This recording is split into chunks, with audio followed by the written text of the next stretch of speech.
dólar, que subiu muito nesse começo de ano, teve uma evolução muito grande aí nesses 3 primeiros meses, o auxílio emergencial também, que injeta dinheiro na economia, né, e um choque de oferta. Então, a gente teve uma pressão inflacionária muito grande, acho que no último mês deu quase 1% de inflação.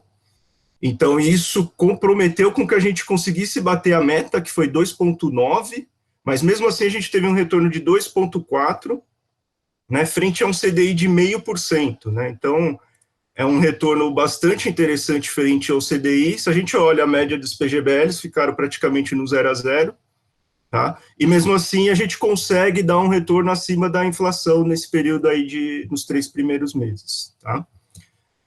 Por segmento, a gente olhando, né, abrindo... Herbert, vê se você consegue colocar a apresentação na tela inteira, ela só está aparecendo com o PowerPoint aberto. Não sei se é do outro jeito que estava travando. Mas tenta colocar no modo apresentação. Só para mim estava aberto aqui, estava no ampliado, não ampliado para vocês, né? Vamos lá.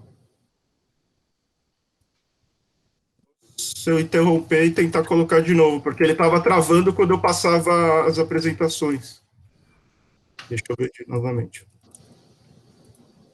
Vamos tentar.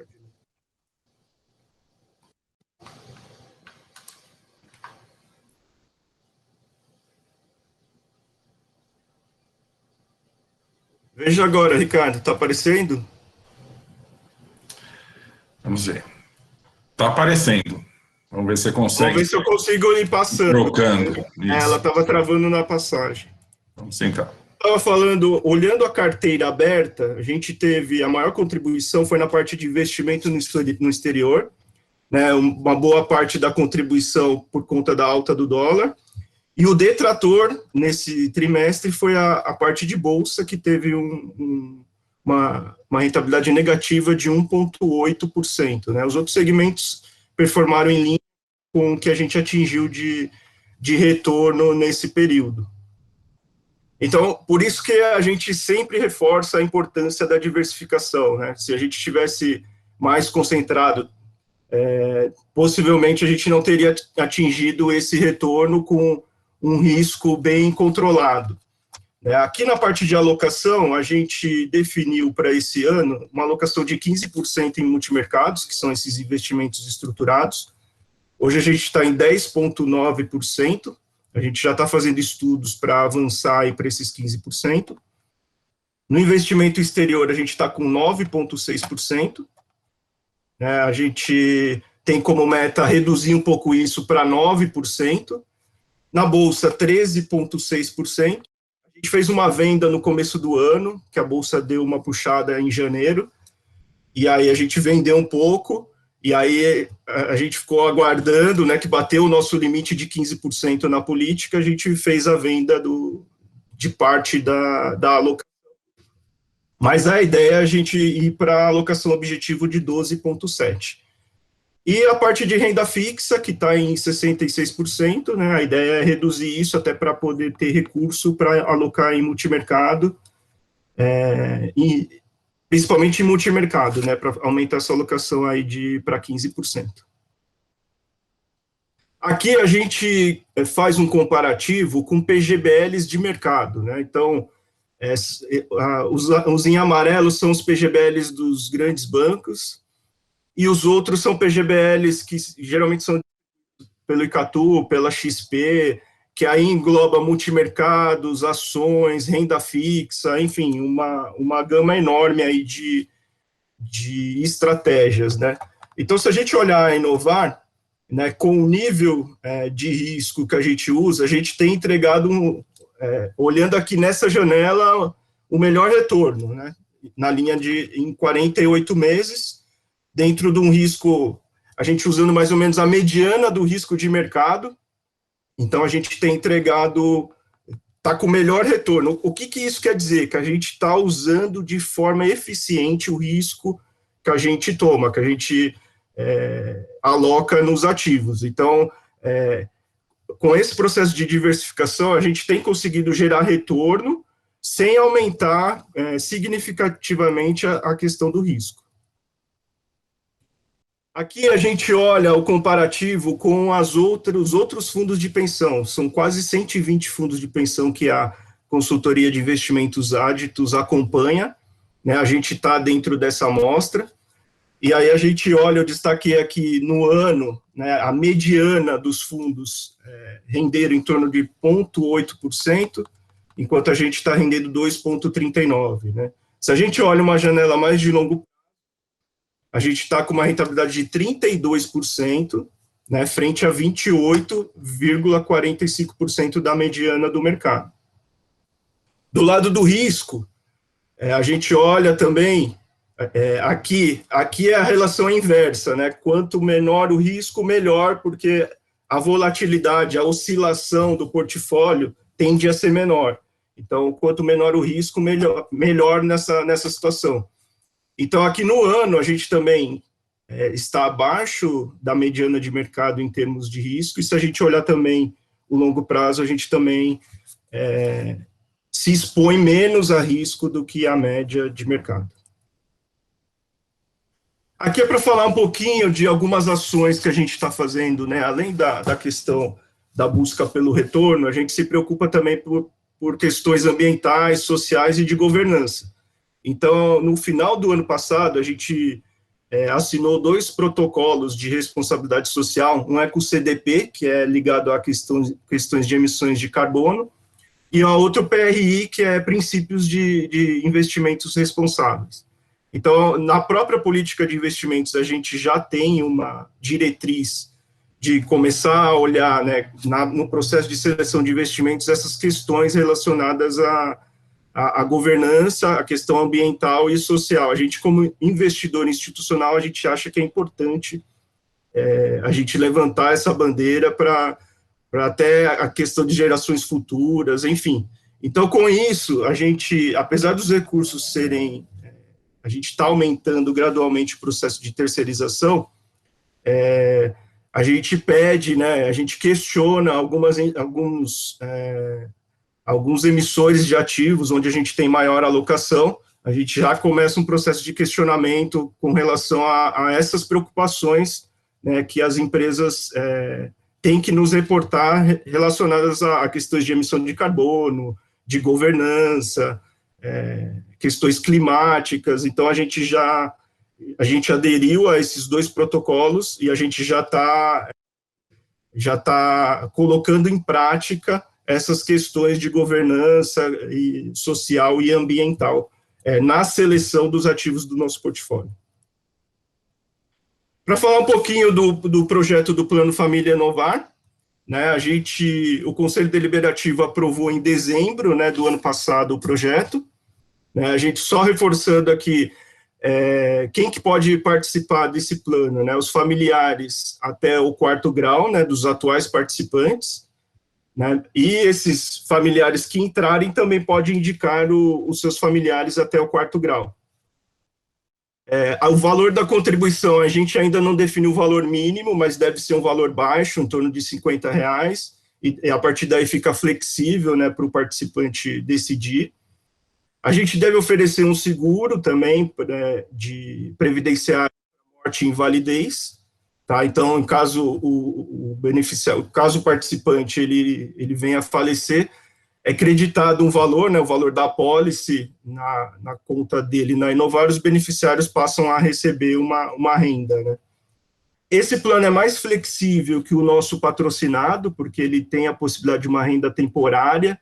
Então, depois de um tempo de acumulação, a pessoa pode, eventualmente, resgatar ou passar a receber uma renda durante um certo período, sem perder o vínculo com o nosso plano. Então, ele é mais flexível, né? Então, ele permite que você, ao longo do tempo, possa usar uma parte do que você vem acumulando.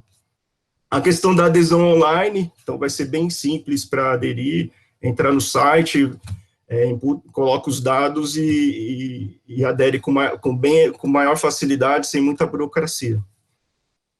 E a possibilidade de se inscrever, quem já está no patrocinado, também pode se inscrever nesse plano família, né, que tem a questão do benefício tributário, às vezes a pessoa está na tabela regressiva do patrocinado, ela não pode mudar, então uma opção seria ela poder, ela entrar no plano família e adota a alíquota progressiva, né, para ter desconto no imposto de renda. Então, é mais uma opção aí de alocação, de dividir o patrimônio entre os planos, né.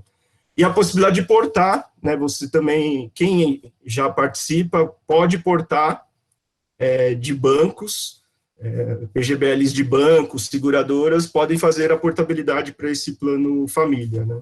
E a questão da qualidade do nosso atendimento, a questão da governança, a transparência, que também vai refletir nesse novo plano, assim como a gente faz no plano patrocinado. A ideia é a gente ter um portfólio de investimentos bem próximo do que a gente tem hoje no plano patrocinado.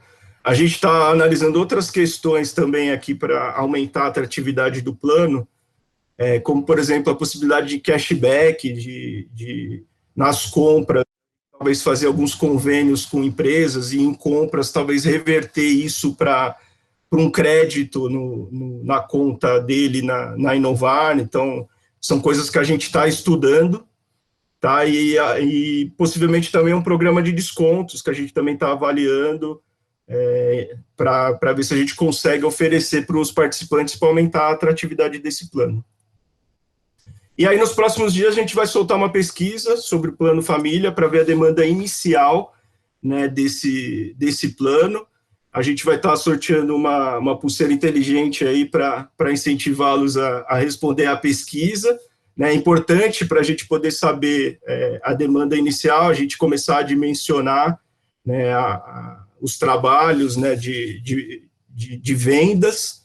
Né, então, é um novo conceito, né? O plano família, a gente vai ter que ter uma ação mais de marketing, de vendas, e a gente conta com a colaboração de vocês para a indicação, para que a gente tenha indicações, né? Porque o patrimônio aumentando do plano família, né? O orçamento da Inovar é um só, para os dois planos. Então, o orçamento, o plano, aumentando o patrimônio sob administração, a tendência é a gente diminuir o custo, né, que a gente cobra 0,5% ao ano de taxa de administração.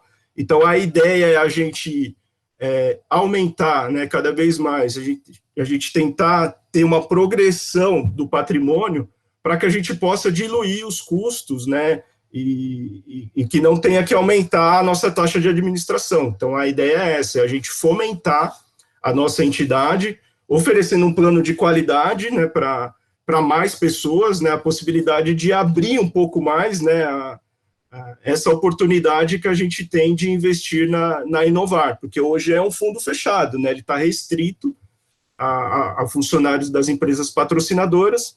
Então, com esse plano família, a gente consegue ampliar um pouco mais o leque aí de potenciais participantes, tá bom? Então, basicamente, era isso que eu tinha para colocar. Agora, eu vou deixar a palavra para o Aquiles Mosca, que ele é head do BNP, da BNP Asset, e ele vai falar um pouco sobre independência financeira. Ele é um especialista em finanças comportamentais, tá?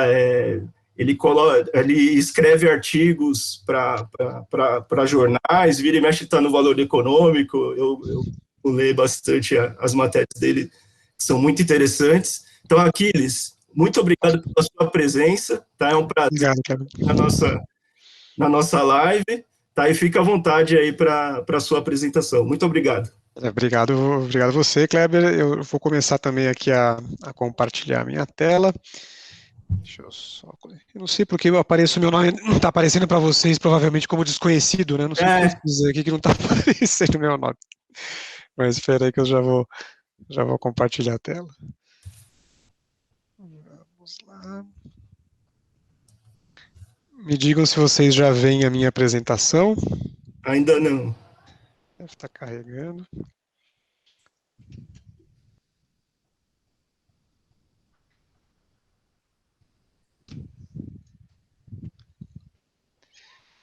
Já está aparecendo meus slides? Está entrando, Aquiles. Agora sim. Entrou? Tá legal, então. Então vamos lá. Então, como o Kleber mencionou, a gente vai falar aqui sobre educação previdenciária, né, e conquista de independência financeira. E eu sempre gosto de começar com um dado que é bastante chocante, né, que a gente vê nesse gráfico, né, que mostra que hoje no Brasil apenas 3% dos aposentados, né, que já está no período de pós-carreira, consegue se manter 100% com recursos próprios. Então, o que acontece com os outros 97%? Ou dependem dos parentes, principalmente dos filhos, para o seu sustento. Isso responde 45% dos brasileiros aposentados hoje. 26% continua trabalhando. Não tem nada de errado com isso, né, desde que seja algo voluntário, né, desejado. Mas o que acontece, né, com a grande maioria desses 26% que continua trabalhando depois de uma idade almejada de aposentadoria, não é porque quer, mas é porque precisa, né? E 26% precisam reduzir significativamente, né, ajustar para baixo, né, significativamente o seu padrão de vida. O que acontece na grande maioria dos casos, né, com esses 97% dos brasileiros que não têm independência financeira na aposentadoria, é uma combinação dos três, né? Precisa depender dos parentes, principalmente dos filhos, continua trabalhando após uma idade almejada de aposentadoria, e tanto pais quanto filhos, né, quanto os parentes acabam ajustando, reduzindo o seu padrão de vida, né. Então a educação previdenciária, ela existe exatamente para a gente tentar aumentar esse contingente, né, de 3% dos brasileiros que de fato tem independência total, independência financeira depois da aposentadoria, né. E acho que é importante, né, fazer um adendo, né, logo de início, né, sobre o que aconteceu com a reforma da Previdência, né, que foi feita a questão de quase 2 anos atrás, né? E acho que é bom deixar alguns pontos claros, né? O primeiro deles é que a reforma da Previdência foi feita para evitar que o país quebre. Ela foi feita por conta de uma preocupação fiscal, na trajetória que nós tínhamos, né, de evolução do déficit previdenciário no Brasil, o quanto você paga de aposentadoria, né, e os recursos disponíveis para isso, eu estou falando aqui da aposentadoria oficial, né, do INSS, havia um desequilíbrio muito grande, né, então a reforma da Previdência foi essencialmente feita para evitar que financeiramente o país não quebrasse por conta do seu déficit previdenciário, né. Ele não foi feito, né, a reforma não foi feita com o objetivo de assegurar a independência financeira de ninguém que seja de classe média para cima, que seja de classe C para cima. Para as classes mais baixas, classe D e E, as classes da base da pirâmide, né, de renda menor, ainda a reforma da Previdência consegue cobrir os gastos, né, dessa faixa de população. A gente está falando aqui basicamente de renda de subsistência para classes baixas, né? Mas se você é uma pessoa, como eu imagino que seja a maioria que estão presentes aqui hoje, né, de classe média para cima, de classe C para cima, classe C, B e A sua independência financeira não virá, né, da Previdência Oficial e, sobretudo, do que resultou da reforma da Previdência. Então, o fato, né, concreto é de que a sua independência financeira vai depender de você mesmo, né, vai depender de nós mesmos, e nós mesmos é que vamos viver com as consequências das decisões financeiras que tomamos ao longo da vida, para resultar na conquista ou não de independência financeira, né? E a questão é que, do ponto de vista demográfico, né, o Brasil vive, né, viveu e continua vivendo alterações importantes que deixam, né, que tornam esse desafio de conquista de independência financeira ainda maior, né? O primeiro fato, né, que a gente sabe que está acontecendo é o aumento da expectativa de vida dos brasileiros. Hoje estima-se que um terço dos bebês, 1 a cada 3 bebês que nascem no Brasil vai viver mais do que 100 anos. O pediatra do meu filho comentava outro dia numa consulta que já nasceu o bebê brasileiro que vai viver 120 anos. Né? Então, se a gente está falando aqui, né, após a reforma da Previdência, que a idade nova de aposentadoria é de 65 anos para homens, 62 anos para mulheres, se for um menino se aposentando aos 65 anos e ele for viver 120 anos, vai ter que ter guardado dinheiro suficiente para se sustentar por mais 55 anos. É um desafio financeiro enorme. É algo bom, todo mundo quer viver mais, o ganho de expectativa de vida é algo positivo, porém ele embute, né, ele traz junto consigo um desafio financeiro muito grande, para o qual a gente tem que se preparar ao longo de toda a vida, né? Acho que todo mundo estudou, né, nas aulas de geografia esse gráfico que está aqui no slide, né, a pirâmide etária do país, né, e que tinha lá em 1980 esse formato de pirâmide mesmo, né, uma base muito larga, né, A base, né, basicamente, são pessoas de 0 a 15 anos, né, muitas pessoas jovens na economia. Vai subindo aqui na pirâmide, então, as pessoas entre 15 e 65 anos, que em economia do trabalho é a definição de idade produtiva, né, e poucas pessoas com mais de 65 anos. Então, a fila lá no topo, né, essa pirâmide. E acontece que a nossa pirâmide etária teve esse desenvolvimento nos últimos anos, né? Em 2015 ela já era assim, ó. A base começou a ficar estreita, começou a ter menos jovens, engordou, né? Engordou o meio do gráfico, né? Ou seja, tem bastante gente agora entre 15 e 65 anos, e o topo da pirâmide está se abrindo, né? Tem mais pessoas, né? Um contingente cada vez maior de pessoas com mais de 65 anos, e projeta-se aqui na extrema direita que a nossa pirâmide etária vai se inverter nos próximos anos. A projeção para 2040 é essa daqui. Ela tem uma base muito afilada, ou seja, poucos jovens entre 0 e 15 anos, ou menos do que se tinha nos anos anteriores, uma parte do meio da pirâmide muito larga, né, muito gordinha, né, muitas pessoas entre 15 e 65 anos, e o topo, né, que são as pessoas com mais de 65 anos, se alargando também. Né. Então isso mostra, é consequência, né, disso que eu mencionei anteriormente, do ganho de expectativa de vida, né, do ganho de longevidade, que é algo que todo mundo deseja, mas que do ponto de vista financeiro a gente tem que se preparar para isso. Né. Tem uma outra mudança importante, né, demográfica, que impacta muito essa possibilidade, né, não digo a possibilidade, mas a forma como os brasileiros têm historicamente buscado o seu sustento após a aposentadoria, né, que é com relação à taxa de fecundidade, ao número de filhos, né, por casal, por família, né. Lá em 1960, na média do Brasil como um todo, era de 6,3 filhos por casal. Né? Isso é para o Brasil como um todo. Se a gente pegasse centros urbanos, né, nessa mesma época, eram de 4 filhos por casal, né, a média. E a gente chegou a uma realidade recente aqui, a última mensuração de 2016, onde a gente estava com menos de 2 filhos por casal, 1,7 filhos por casal. A gente está na situação onde 2 humanos estão gerando, em média, no Brasil como um todo, menos de 2 humanos. Isso vai fazer com que o crescimento populacional comece a desacelerar e, eventualmente, mais para frente, comece a declinar. Né? Por trás disso tem um desafio financeiro enorme, né? A gente viu lá atrás, né, no primeiro gráfico que eu mostrei, que quase metade da população aposentada depende dos seus filhos para o seu sustento, depende da família, essencialmente os filhos, né? Ora, isso funciona de uma determinada forma quando você tem de 4 a 6 filhos para o casal. Com 1 a 2 filhos para o casal, o peso financeiro dos pais que não conquistam independência financeira vão cair, né, sob um número menor de ombros e, consequentemente, vão dificultar a conquista de independência financeira pela próxima geração. Né? E vamos levar em consideração também que está aumentando bastante o número, né, de casais no Brasil que decide intencionalmente não ter filhos. Né? Já está aqui em 17,4%, a última mensuração de 2016, esse ano essa pesquisa vai ser refeita. A gente já deve estar próximo de 20%, ou seja, 1 a cada 5 casais no Brasil hoje decide intencionalmente não ter filhos. O número de casais com filhos já é menos da metade. Então, são 48,3% dos casais que têm filhos, né? Mulher sozinha são quase 10%, né? Homens sozinhos são quase 8%, mães com filhos 15%, pais com filhos quase 2%.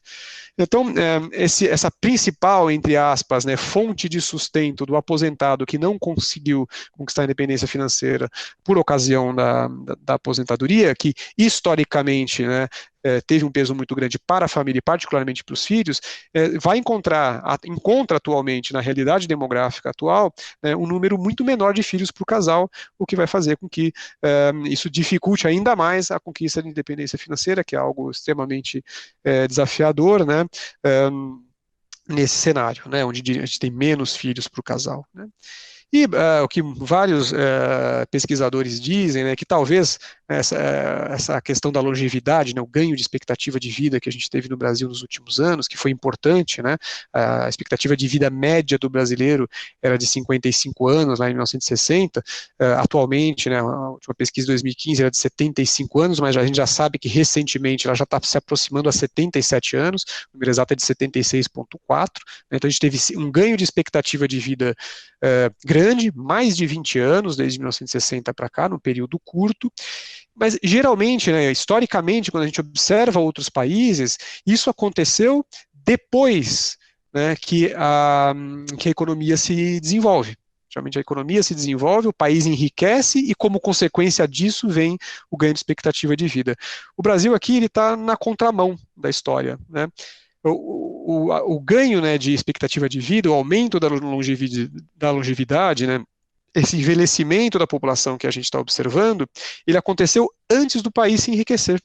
Né, antes de haver um aumento da renda per capita, né, do enriquecimento do país. Né.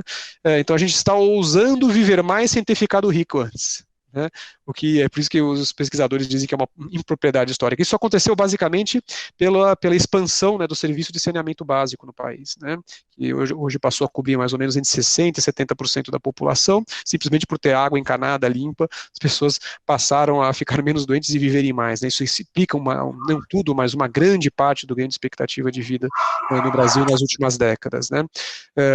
Então isso é um outro desafio, né, a gente está vivendo mais sem ter enriquecido antes. Né? E precisamos levar em consideração, isso não seria um problema muito grande se as pessoas tivessem a cultura de guardar dinheiro, a cultura de poupar, a cultura previdenciária, né, principalmente de guardar recursos para si mesmo amanhã, particularmente para o momento da aposentadoria, que é o que a gente trata numa conversa como a de hoje, de educação previdenciária. Né? O Brasil tem uma taxa de poupança muito baixa, os brasileiros poupam muito pouco. Né? Eu vou mostrar isso mais adiante, mas a gente tende a poupar entre 11% e 15% da renda ao ano, né, o que é uma taxa de poupança, né, separa-se muito pouco para a poupança quando comparado com outros países. Eu vou mostrar isso mais adiante. Né. Quando você conversa, né, com brasileiros de classe média, estou falando aqui de classe C para cima, então são pessoas potencialmente, né, com capacidade de poupança, né, numa idade entre 40 e 49 anos, ou seja, já está tão distante assim da preocupação da aposentadoria, né, da realidade de começar a pensar e se planejar para se aposentar, e a gente vos pergunta, por que você poupa tão pouco, né, qual a principal razão para a sua baixa capacidade de poupar? O que vocês imaginam que seja a resposta número 1 que vem nessa pergunta, nessa pesquisa? Né? A resposta número 1 que vem é que eu não ganho o suficiente para poupar. Quase metade dos brasileiros responsabiliza a sua renda pela sua incapacidade de guardar dinheiro, de poupar, né, de guardar para si mesmo para o futuro. Né? A segunda resposta mais frequente é que poupança, né, guardar dinheiro, é para quem é rico. Não sei se são 22%, que é uma maneira diferente de dizer praticamente a mesma coisa da primeira. Né? Nós temos aqui 67% dos brasileiros colocando a responsabilidade de classe média para cima, colocando a responsabilidade sobre a sua baixa poupança na sua renda, não nos seus gastos. Né? Só 15% fala, puxa, eu tenho dificuldade de controlar meus gastos, eu poderia poupar mais, mas eu acabo gastando. Né? Só 15%, é uma minoria, tem essa consciência de que a capacidade de poupar vem da gestão dos gastos, não vem da renda. Né? Ninguém aqui controla o seu salário. Você pode se dedicar, se empenhar, querer ser promovido, né, mas a gente não tem controle direto sobre os nossos vencimentos, sobre a nossa renda. Ao passo que sobre os nossos gastos, sobre uma parcela dos nossos gastos, os gastos chamados variáveis, a gente tem sim alguma ingerência. Né. Se eu vou pedir comida em casa, ou vou jantar fora 2, 3, 4, 5 vezes por semana, pode ser uma decisão minha. Eu posso optar a fazer essa refeição em casa, eu mesmo cozinhar e poupar a diferença. Esse é um exemplo clássico de gasto variável, né? Onde a diferença pode ser canalizada para a poupança. Eu vou falar disso um pouquinho mais adiante, mas o fato é que os brasileiros poupam muito pouco e atribuem a responsabilidade disso a uma coisa que não está sob o seu controle, que é a sua renda, e não ao seu gasto. E a gente, de novo, está falando aqui de pessoas de classe média para cima. Né? Quando a gente compara, né, com outros países, né, a taxa de poupança do Brasil, está um pouquinho pequenininho aqui, mas esse gráfico da direita, o Brasil é a barra vermelha, é a taxa de poupança dos diferentes países aqui da América Latina. Né?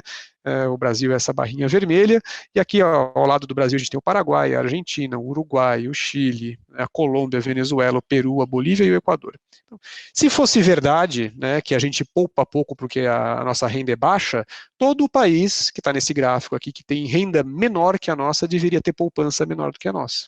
Né? E não é isso que a gente vê que acontece. Nesse gráfico da direita, a gente colocou aqui a renda per capita de cada um desses países que estão aqui na tabela. Né?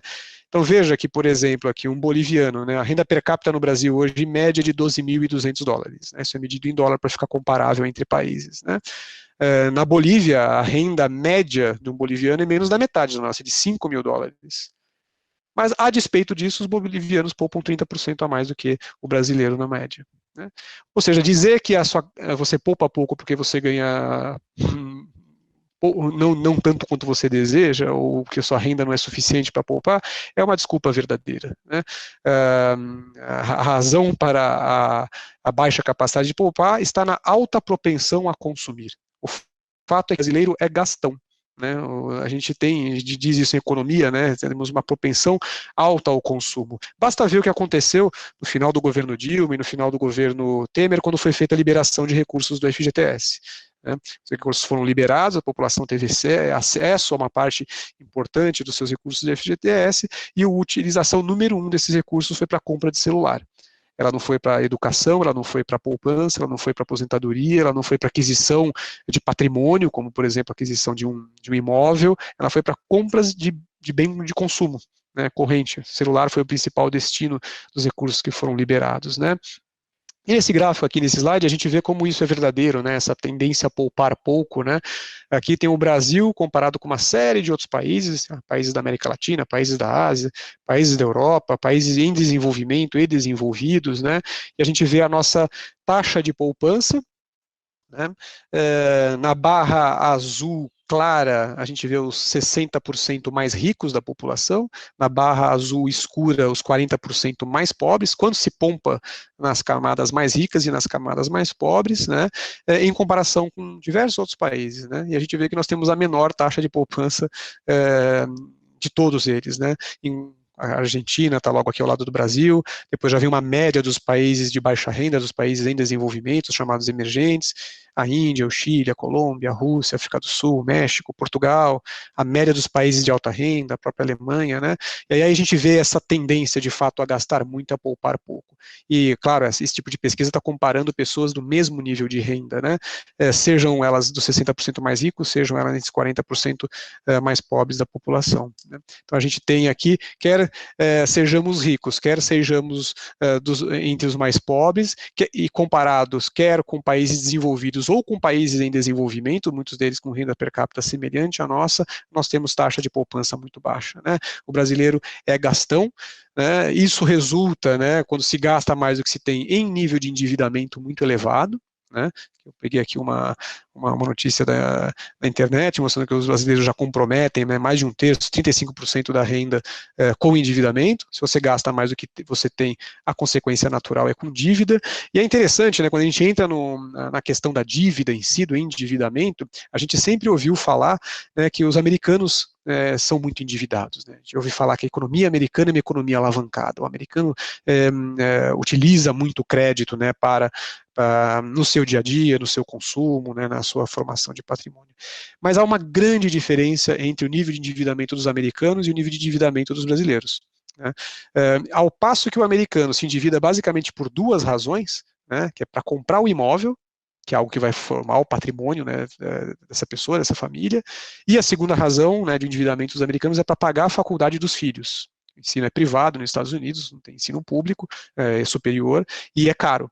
Então, você veja, são endividamentos que têm por objetivo formar o patrimônio, seja o patrimônio humano, patrimônio capital humano, né, na família, com a educação superior, seja comprando imóvel, que é algo que é o seu patrimônio, vai declarar no imposto de renda, faz parte da sua riqueza como um todo.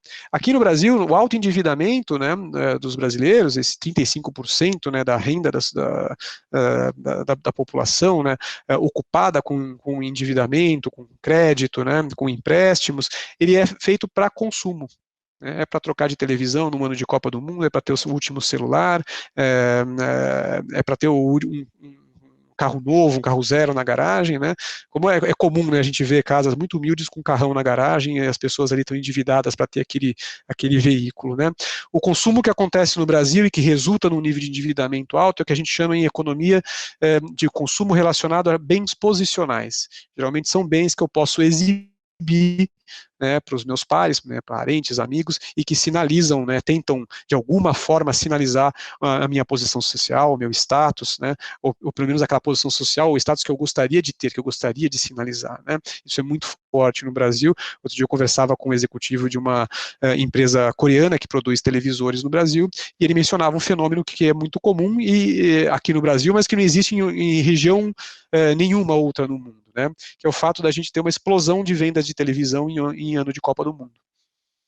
Por que se troca de televisão no Brasil a cada 4 anos? Porque tem a Copa do Mundo. Né? Isso você fala, mas o brasileiro é apaixonado por futebol, o italiano também é, o argentino também é, isso não acontece nesses países, né?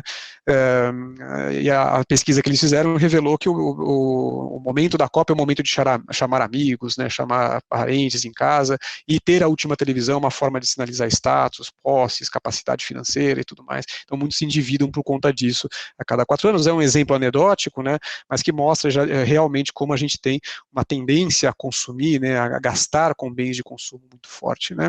E isso acaba, obviamente, né, um consumo significa menos recurso para poupar, significa mais dificuldade de conquistar a independência financeira no futuro, né? Toda a conquista de independência financeira, né, como eu mencionei anteriormente, a capacidade de formar poupança, vem do controle de gastos, vem de você conhecer bem o seu orçamento, né? Quando eu faço esse tipo de palestra, a gente está num auditório ao vivo, né, o que a gente já não faz há algum tempo, eu costumo perguntar que percentual da sua renda, né, está comprometida hoje com gastos fixos, aquele gasto que você não consegue evitar de forma alguma, né, alimentação, a moradia, né, são gastos que a gente tem pouca flexibilidade, né, e a maioria das pessoas não tem noção disso. Se é 30% da renda, se é 40%, se é 80%, né? Então, com um conhecimento tão superficial, às vezes falta de conhecimento com relação ao orçamento, né? Se eu não conheço os meus gastos fixos, como é que eu vou controlar aqueles que são de fato variáveis, né? E que são a chave para que se consiga poupar mais e conseguir, como consequência disso, conquistar a independência financeira. Se tem uma coisa positiva que está acontecendo com essa pandemia toda, é que está ficando muito mais claro para as pessoas, né, o que são gastos variáveis.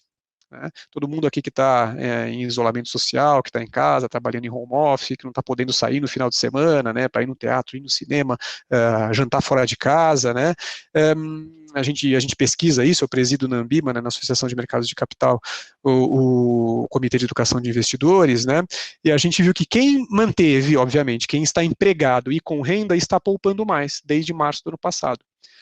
Ora, está poupando mais porque se tornou, de repente, por conta da pandemia, mais responsável? Não, está poupando mais de maneira involuntária, porque não tem onde gastar, não tem viagem, né, não tem refeição fora do domicílio, em restaurante, ou tem muito pouco, né? Então está acontecendo um aumento da poupança entre as pessoas que mantiveram o emprego e que mantiveram a renda, de uma forma involuntária, né, uma forma um pouco forçada, mas isso está evidenciando, né, para essas pessoas da onde que vem a capacidade de poupar mais. É de se gastar menos e é de se gastar menos com gastos variáveis, que são aqueles sobre os quais eu tenho alguma ingerência, né, e que essa pandemia forçosamente comprimiu alguns desses tipos de gastos, não por outra razão, mas por impossibilidade de desfrutar deles no momento, né?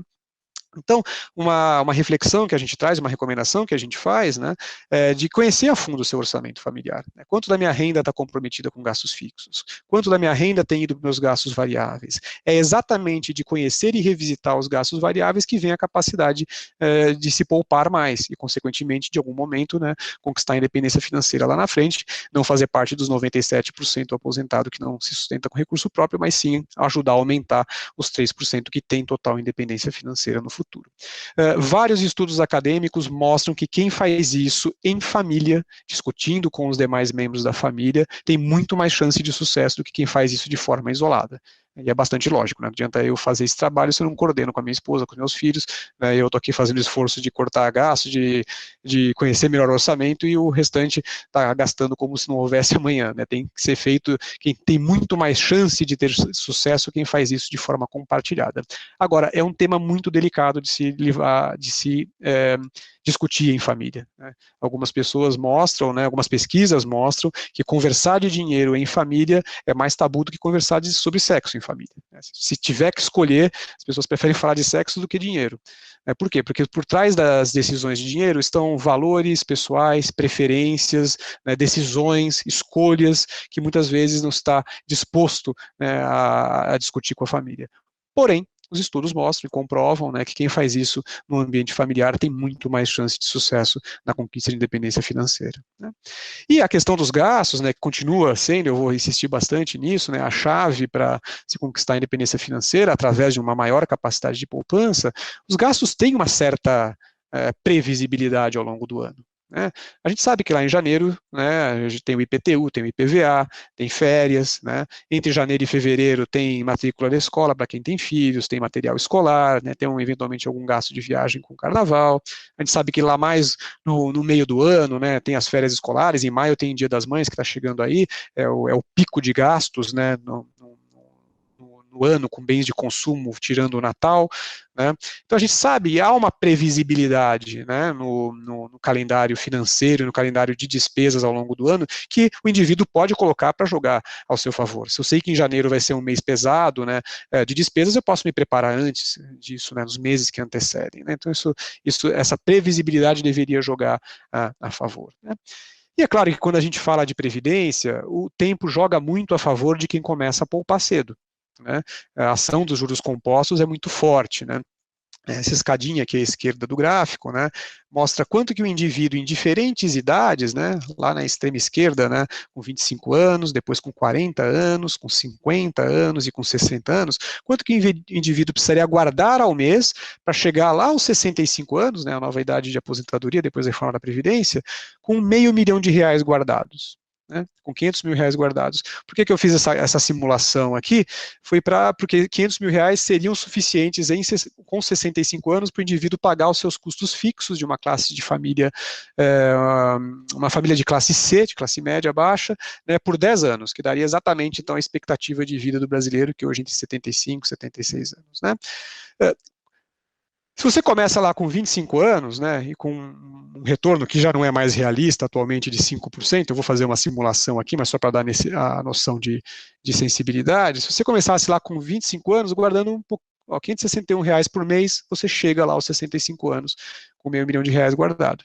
Se esperar para fazer essa poupança, não aos 25 anos, para começar lá com 40, já não tem que guardar mais só R$561. Precisa guardar mais que o dobro, precisa guardar quase R$1.300 por mês, para chegar no mesmo valor, né, no mesmo R$500 mil lá aos 65 anos.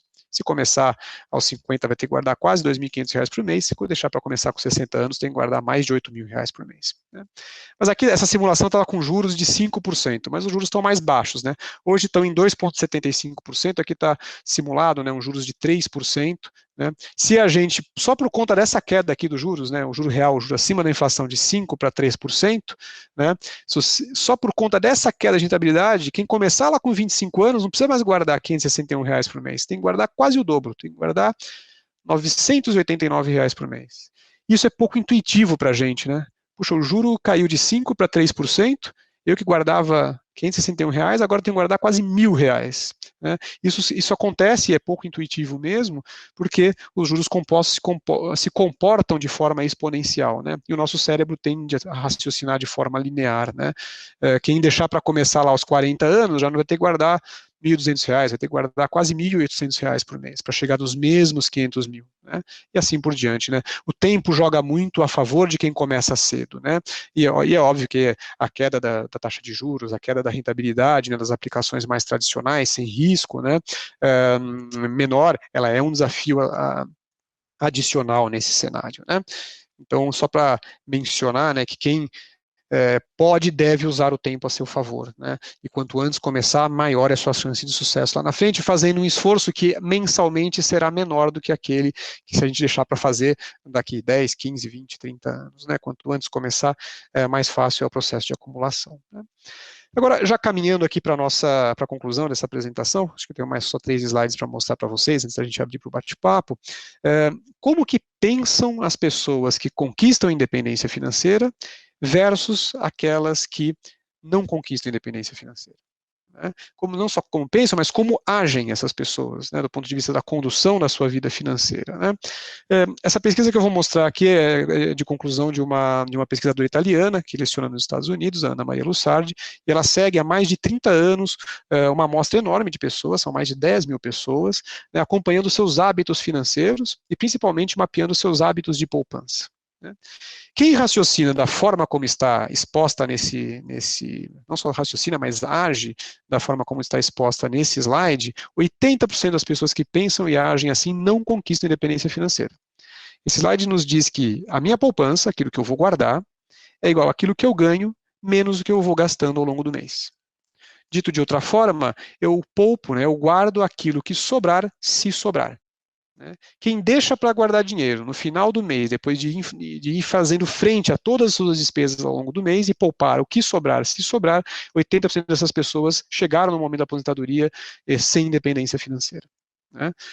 Como que pensaram e agiram as pessoas, né, que na amostra dessa pesquisa conquistaram a independência financeira? Elas agiram dessa forma como está nesse slide agora, né?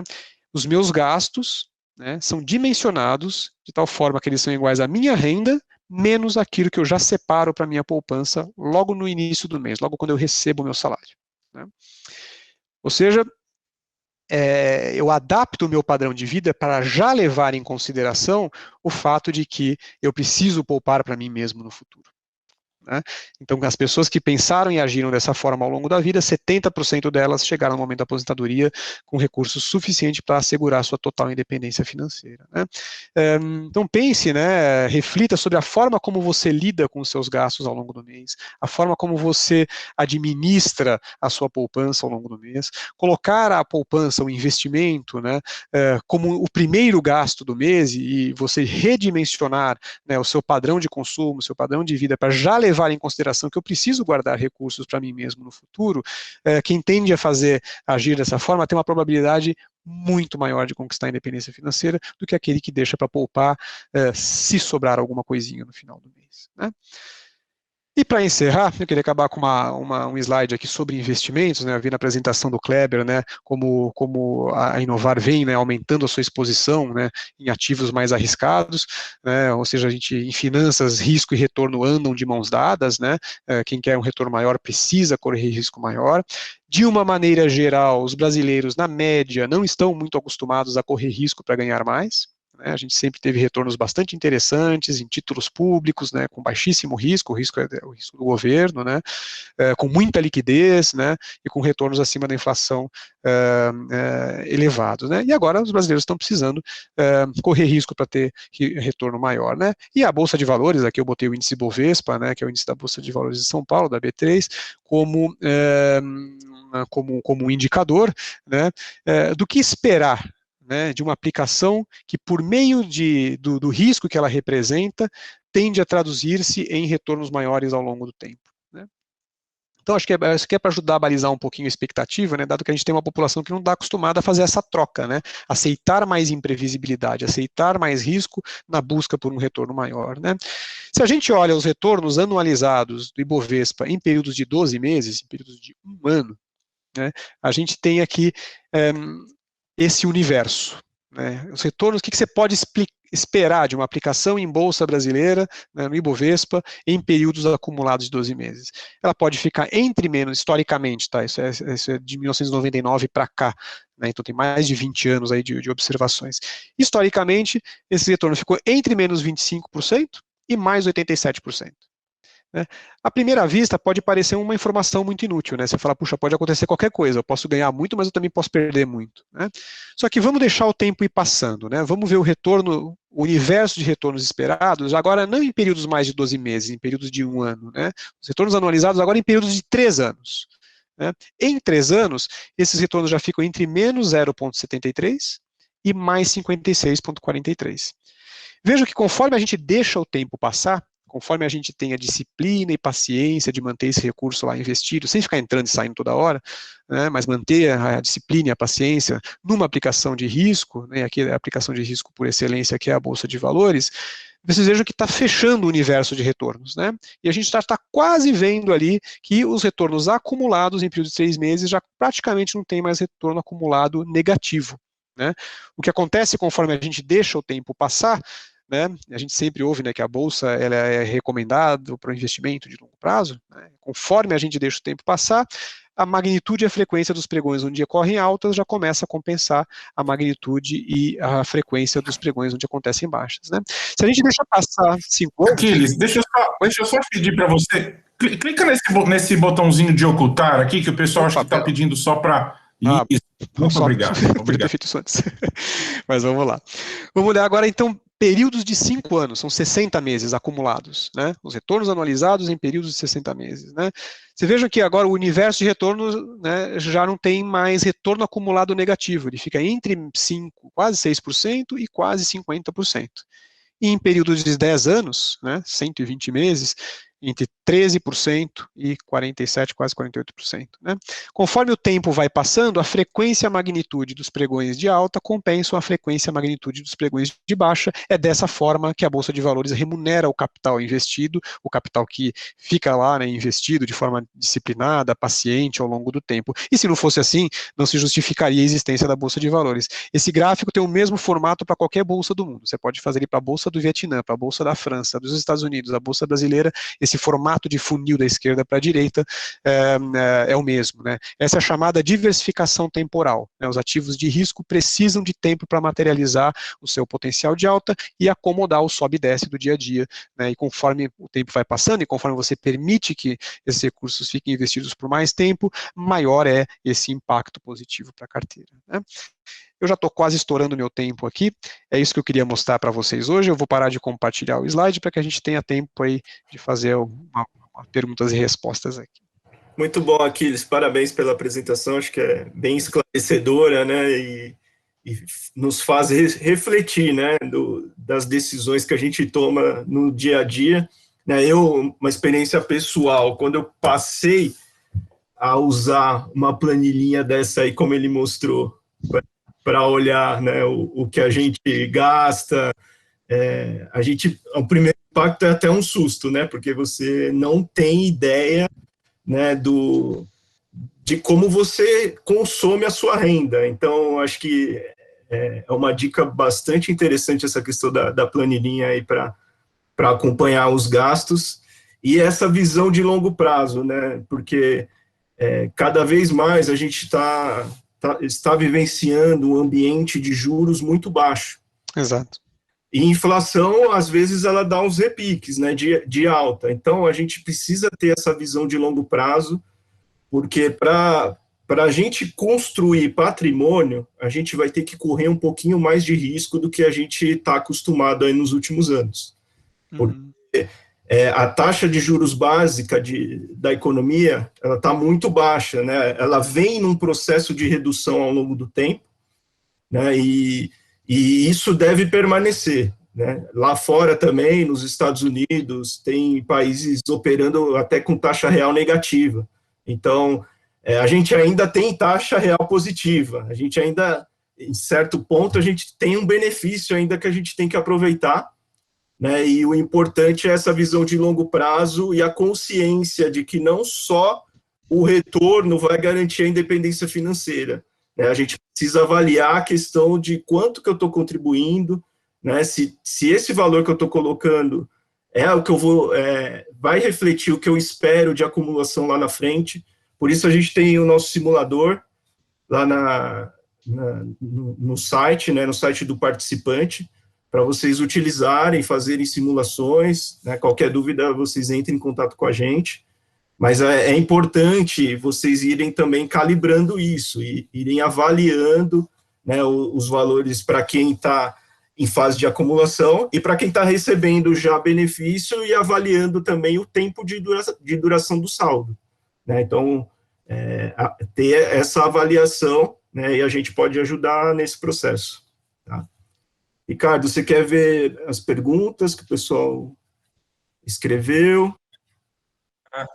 Sim, realmente reforçando tudo isso que você disse, a questão da importância da educação financeira hoje, né, é fundamental, né, no dia a dia de todo mundo, né. Então, reforçar que a gente tem usado muito das nossas redes sociais sempre para dar dicas de educação financeira. Então, semanalmente a gente coloca lá um assunto de cuidados, assim, poxa, como eu devo me preparar para fazer uma compra no supermercado, né, de que forma que eu posso melhorar a minha prática, né, vendo o resultado de educação financeira, além de outros assuntos, né, dos cuidados pessoais, que a gente tem sentido tanta necessidade nesse tempo de pandemia. Então, quem puder sempre seguir nossas redes sociais, a gente tem colocado muito conteúdo lá sobre isso, então a participação de vocês para a gente é sempre muito importante, tá? Acho que tem uma pergunta aqui no chat, né, se pode disponibilizar a apresentação, pode, a equipe da Inovar já está com o arquivo, pode circular, é tudo informação pública, não tem problema nenhum. Obrigado, Aquiles, eu fico responsável de encaminhar para o pessoal, fique tranquilo, tá bom? Obrigado. O pessoal sempre aqui elogiando bastante sua apresentação, e como a gente está aqui num grupo pequeno, se alguém eventualmente aqui quiser fazer uma pergunta, fique à vontade, a gente pode aproveitar um pouco da experiência do Aquiles aqui conosco, tá? Bem? Acho que o pessoal está com fome, está chegando a hora do almoço. Bom dia.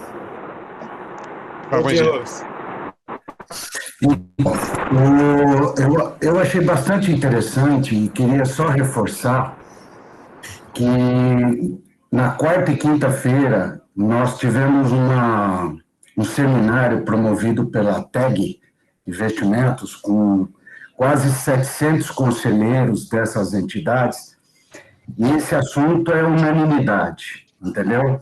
Quer dizer, a preocupação com que os conselheiros, sejam do Conselho Fiscal ou do Conselho Deliberativo dessas entidades, a preocupação em difundir essa prática da poupança, essa prática da habilidade de poupança e ampliar esse nível de investimento. Quer dizer, assuntos como cashback, assuntos como plano família, praticamente difundido em todas as entidades, seja público, seja privada. Quer dizer, foram 2 dias com a presença do professor Filinto Sevage, Fábio Coelho, quer dizer, só feras da área de previdência, passando para a gente e mostrando a preocupação e o incentivo que essas empresas estão começando a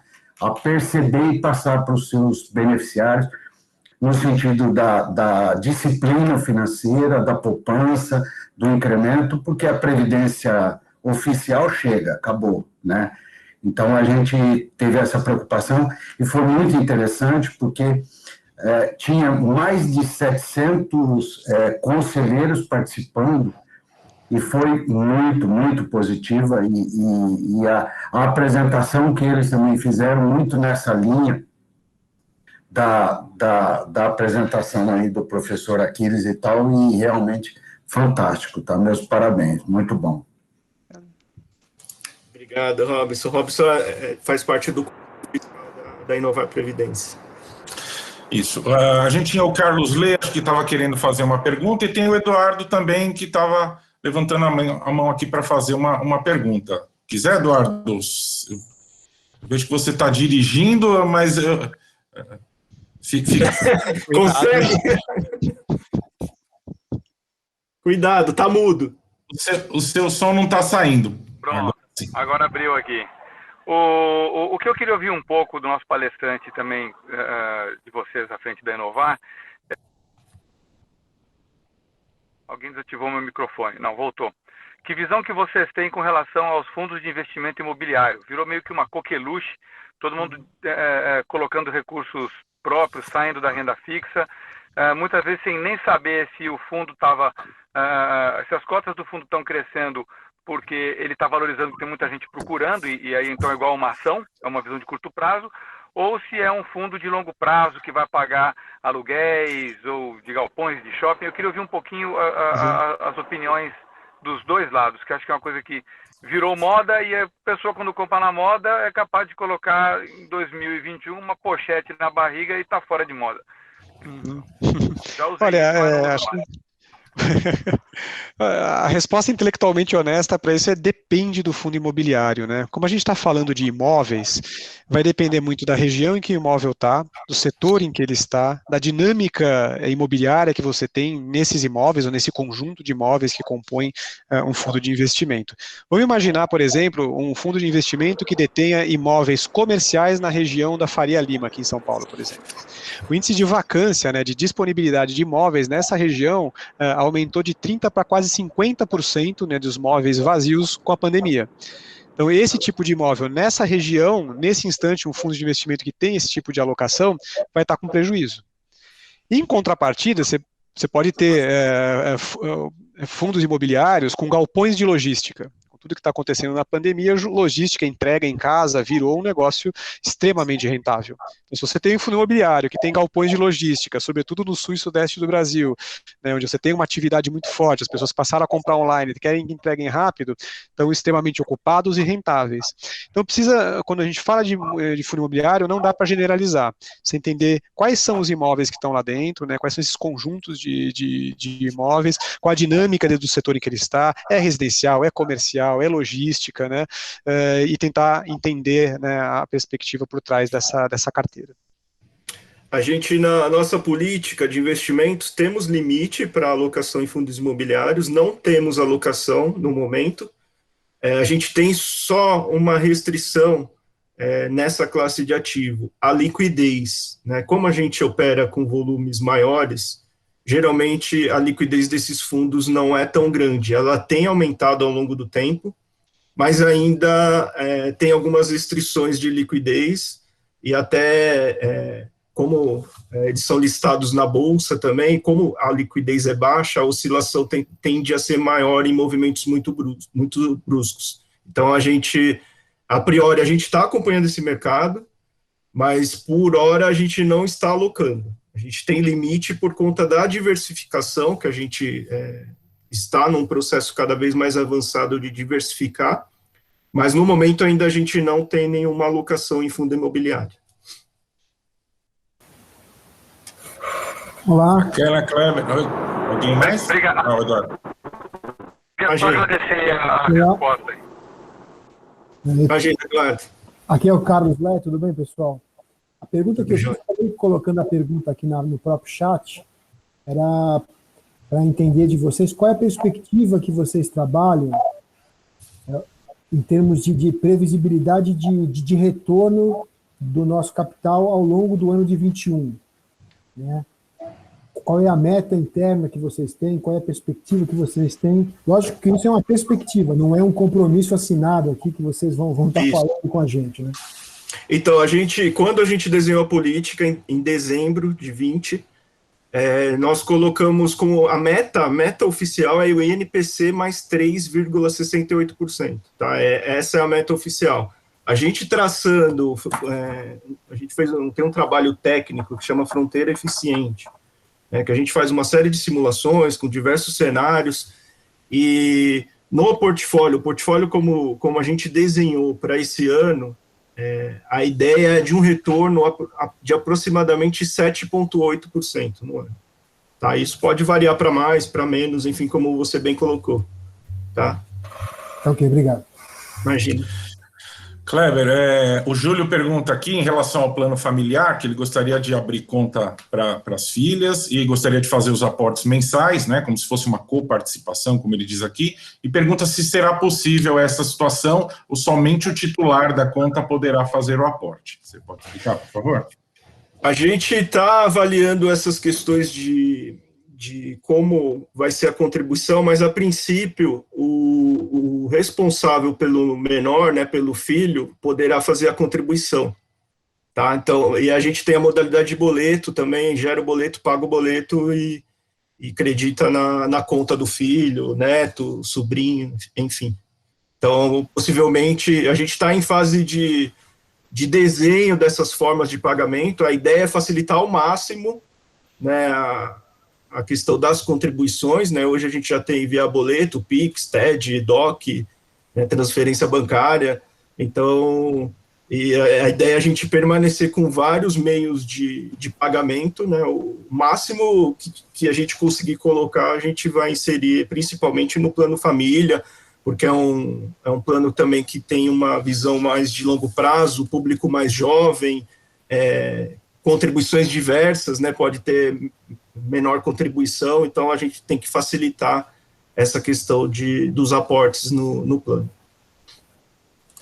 Bacana. O Abenilson pergunta aqui sobre a questão, um prazo mínimo de aplicação para saque sem incidência de imposto.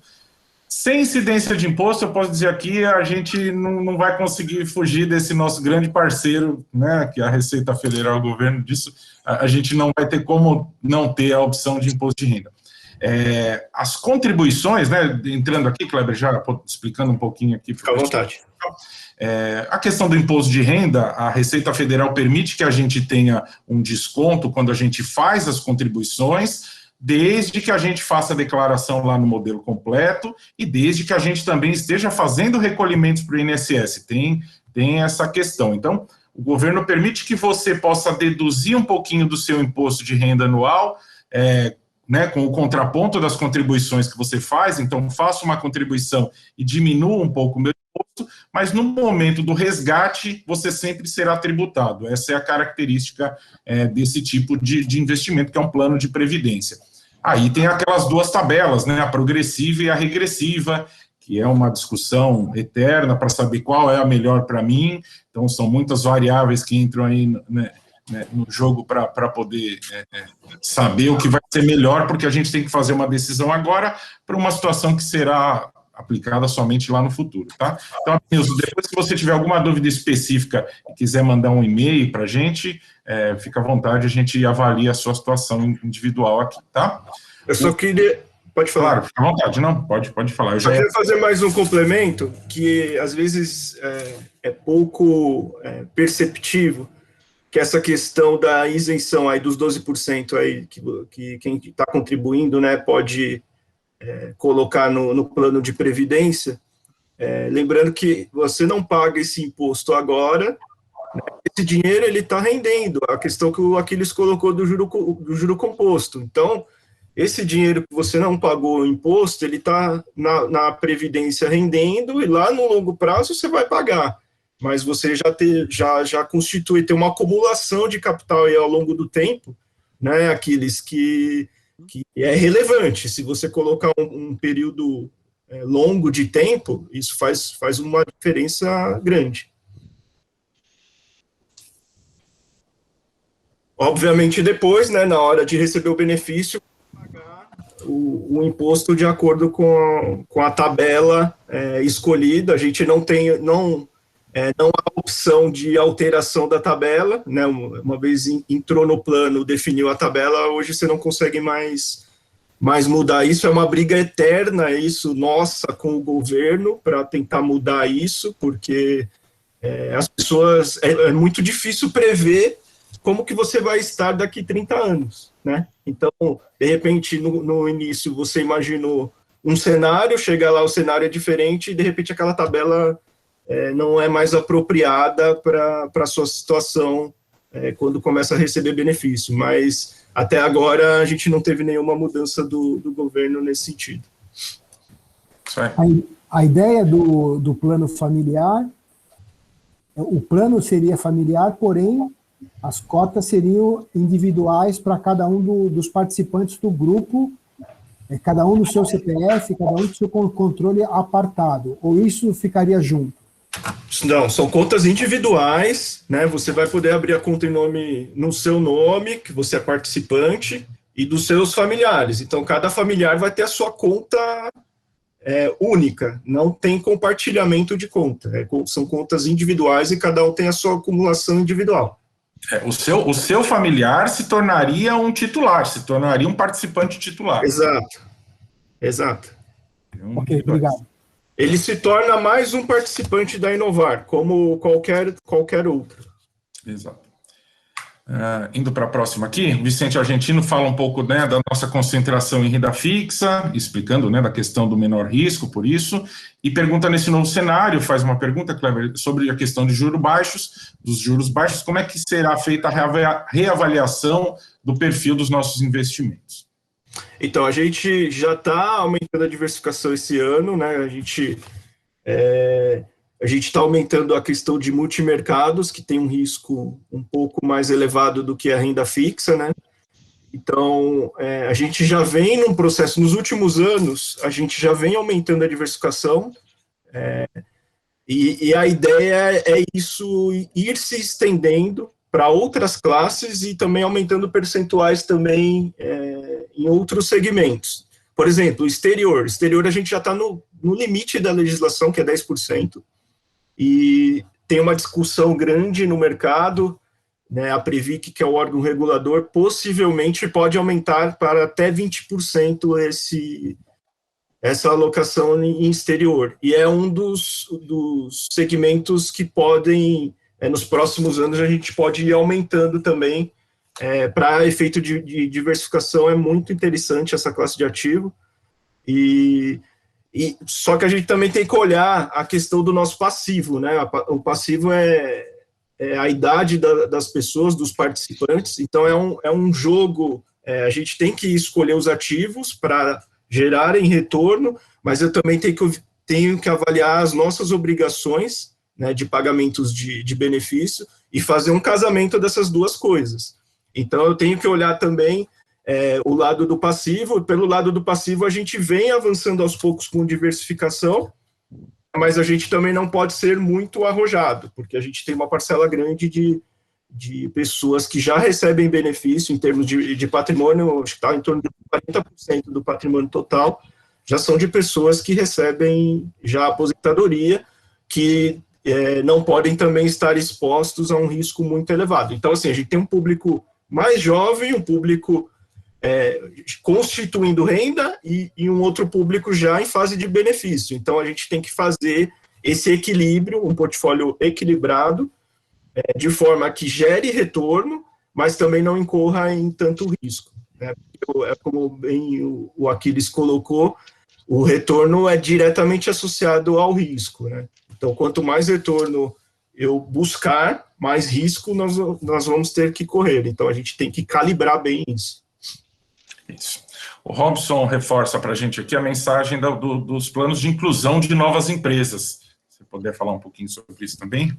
A gente tem conversas com várias empresas, né, até alguns conselheiros têm nos ajudado nessa questão. Não tem nada avançado. A gente também já conversou com uma outra entidade que tem uma estrutura muito pequena de gestão, e que, não sei, talvez no médio prazo possa interessar também migrar para um outro fundo de pensão, e aí a gente poderia também avaliar, mas a gente está ativo nessa questão de tentar buscar também outras empresas. É um pouco mais difícil, né, as empresas vêm reduzindo o quadro também, então é um cenário mais difícil. Como o Robinson colocou, né, os fundos de pensão têm olhado como maior oportunidade o que a gente chama de fundo instituído, que é esse plano família que a gente está colocando de pé esse ano. É aí que a gente que o segmento de fundos de pensão está apostando as fichas, né? Mas a gente não pode deixar de lado também a parte patrocinada aí de empresas. Se a gente eventualmente tiver algum interesse de empresa, a gente não vê nenhum problema. O conselho também, os conselheiros também não tem nenhuma restrição quanto a isso, tá? Assim, porque tem fundos de pensão que os conselheiros não querem, empresas de outros grupos, enfim. No nosso conselho, até o momento, a gente não teve nenhuma restrição desse tipo. Então,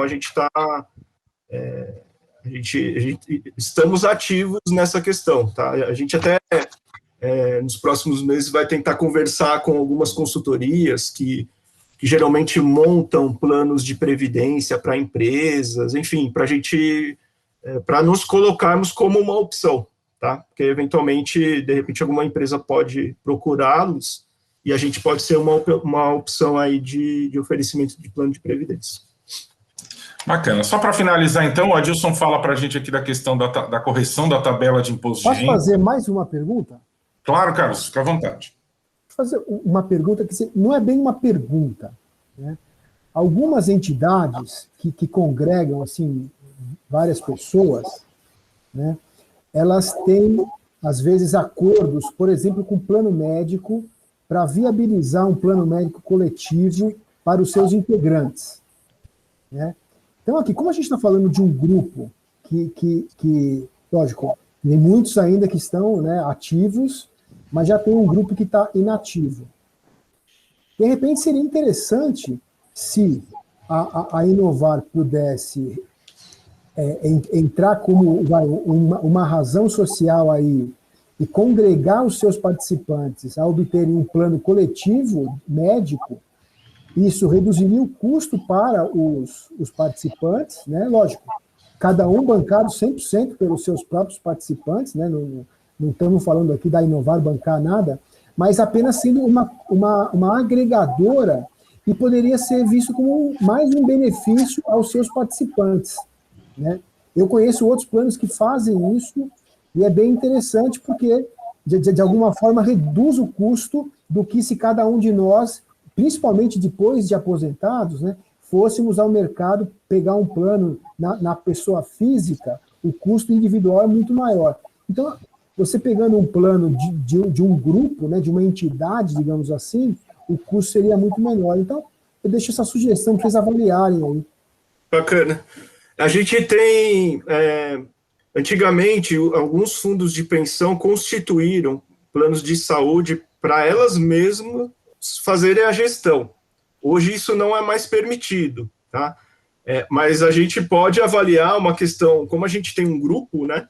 A gente pode futuramente avaliar uma possibilidade de uma parceria com uma operadora de plano de saúde e ver se tem algum benefício, né, da gente oferecer isso para a nossa massa de participantes. Pode ser uma opção, sim. Legal.